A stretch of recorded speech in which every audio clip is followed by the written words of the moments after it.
सत्संग का मतलब होता है सत्य की संगति। यह एक आध्यात्मिक सभा है जहां लोग एक साथ इकट्ठा होकर भक्ति, ध्यान और सत्संग गुरु या ज्ञानी व्यक्ति के प्रवचनों को सुनते हैं। सत्संग का मुख्य उद्देश्य है आत्मिक विकास, सत्य की खोज और आध्यात्मिक ज्ञान को बढ़ाना।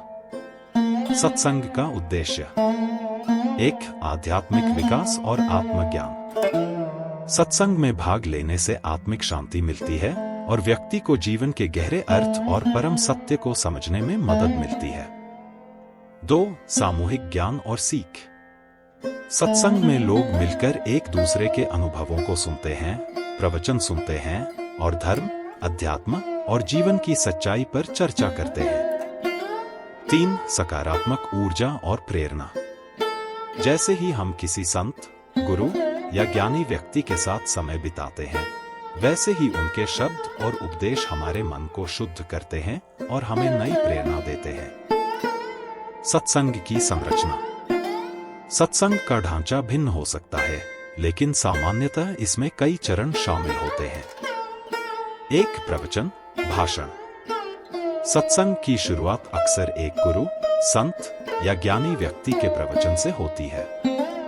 इसमें धर्म, अध्यात्म, भक्ति और जीवन के बारे में ज्ञानवर्धक बातें होती हैं। 2. भजन या कीर्तन।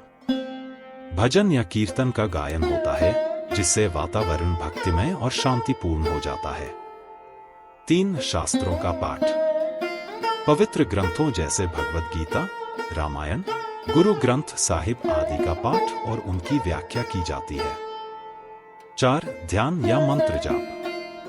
कभी कभी सत्संग में ध्यान, मेडिटेशन या मंत्र जाप भी होता है, जिससे मन को शांति और स्थिरता मिलती है। 5. प्रश्नोत्तर सत्र। सत्संग में उपस्थित लोग अपने सवाल पूछ सकते हैं और गुरु या संत उनसे संबंधित उत्तर देते हैं। 6. अनुभव साझा करना। कभी कभी सत्संग में लोग अपने व्यक्तिगत अनुभव और आध्यात्मिक घटनाओं को भी साझा करते हैं, जिससे दूसरे लोग भी प्रेरित होते हैं। 7. समापन की प्रार्थना या मंत्र। सत्संग का अंत अक्सर प्रार्थना, मंत्र या प्रसाद वितरण के साथ होता है, जिसे आशीर्वाद के रूप में माना जाता है। सत्संग के लाभ। 1. मन की शुद्धि। सत्संग सुनने से नकारात्मक विचार और तनाव कम होते हैं और मन में सकारात्मकता और शांति का संचार होता है। 2. प्रेरणा और मार्गदर्शन। सत्संग में सुनाई जाने वाली कहानियां, शास्त्रों की बातें और गुरु की शिक्षा हमें जीवन में सही मार्ग पर चलने के लिए प्रेरित करती है। 3. सामुदायिक एकता।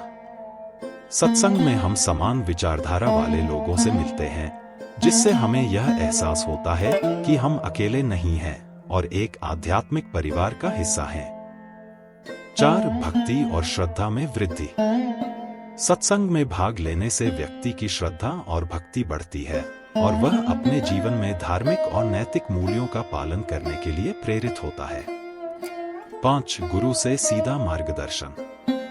सत्संग में गुरु या संत से मिलने का अवसर मिलता है, जो व्यक्ति के जीवन में सीधे सीधे ज्ञान और आशीर्वाद का स्रोत होते हैं।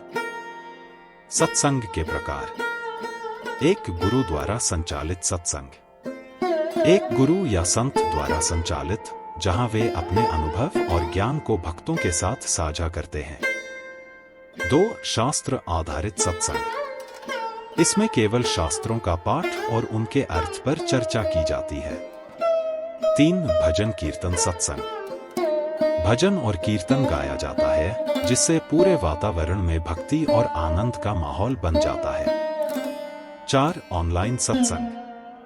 आजकल कई सत्संग ऑनलाइन माध्यम जैसे YouTube, Zoom आदि पर भी आयोजित होते हैं, जिनमें लोग घर बैठे भी हिस्सा ले सकते हैं। सत्संग, भजन और कीर्तन का अंतर।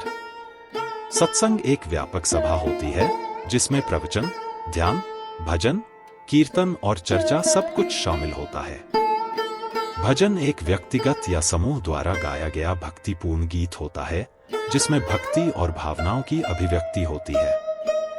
कीर्तन एक गायक की आवाज के पीछे अन्य लोगों द्वारा उसका अनुसरण किया जाता है, जिससे एक सामूहिक ऊर्जा उत्पन्न होती है।